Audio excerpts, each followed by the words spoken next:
Hi again then guys, and welcome to episode 2 of Weekend Warriors, the review series for GranTurismo's selection of sports cars, those models which allow high performance to be available to a wider range of people than supercars and super sports cars. And many of these vehicles are, as you'd probably expect, iconic performance cars and very popular performance cars, and this particular model is probably one of the most popular in real life of this entire series. On the game, you don't see quite as many people using it that often, but it is still a popular choice of car to at least own, if not to use quite a lot on GranTurismo.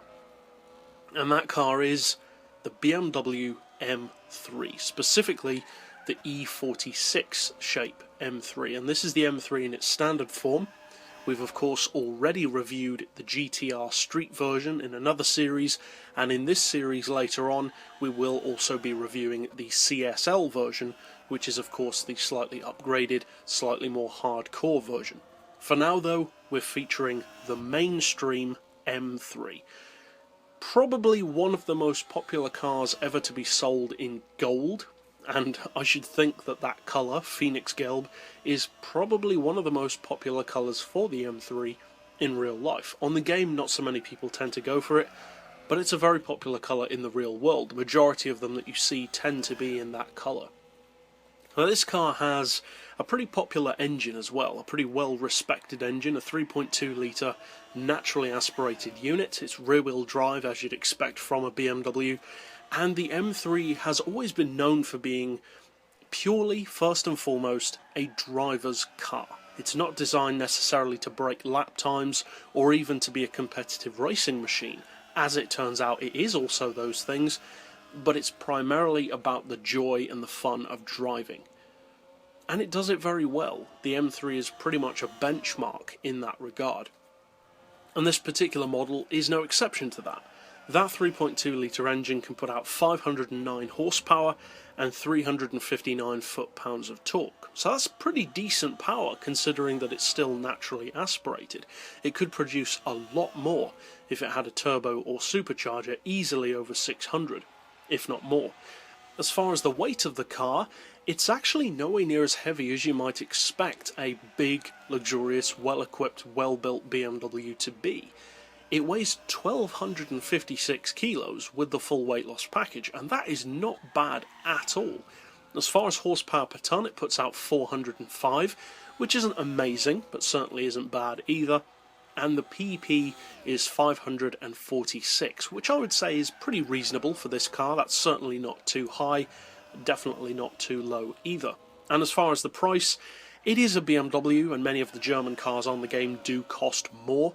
And it is a little bit more than you might like. 74 grand is quite a lot for a sports car, but at the same time there are plenty which cost more than that. So what about the performance? It's straight line performance, handling, competitiveness. What's it like to buy? Is it worth buying? And when's it worth using? Well, one of the great things about the M3, any M3 in fact, not just this generation, is how usable and all-rounder it is.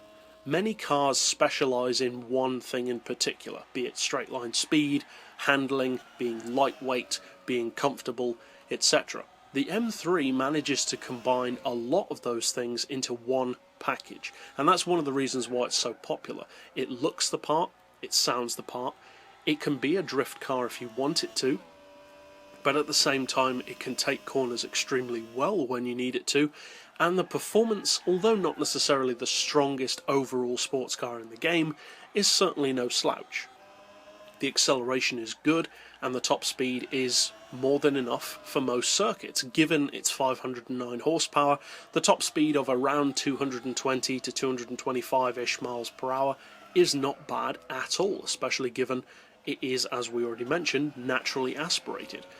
As far as its handling, well, as I said, it can be whatever you need it to be. It makes a fantastic drift car, given that the proportions of the car, the weight distribution, the fact that the engine is front-mounted, the drive goes to the rear, etc., and just the overall kind of unattainable magic factor that some cars have, which makes them just really good for drifting.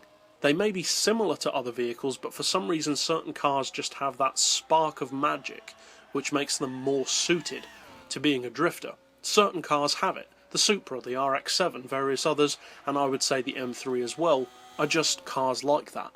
And I would say in particular for drifting, the E46 is possibly the best. Certainly better than the E92, which is good but is slightly more focused on pure performance, and the E30 is a great example of being a great track-based M3 but currently isn't based on GranTurismo at all. You can't get that car on there. This car, I would say, is a good entry point to BMW performance models. It's cheaper than many of the others, and it has a range of effectiveness, which means that it's not the kind of car that you'll buy, use once, and then get bored of. It is capable of being used for multiple PP levels, multiple purposes, and it will serve you very well. The top speed is good, the acceleration is good, the handling is good, and it's just a good overall package in terms of driver feedback and the fun factor. It's a very fun car to drive. And overall, the thing that really seals how good this car is for me personally is the fact that I don't like them. I don't dislike the car, I just don't really care about them. I don't care about most M3s, the only one which I actually like is the original E30. So the fact that I can see how good this car is even though I'm not a fan of it, to me that's a good gauge of how good a car really is, when a non-fan can still appreciate how good it is. And with this car, for me at least, that's definitely the case. So if you're looking for a strong sports coupe / sports car for multiple purposes, definitely check out the M3. But that's it overall for this episode. I'll see you guys next time, and as always, thanks for watching.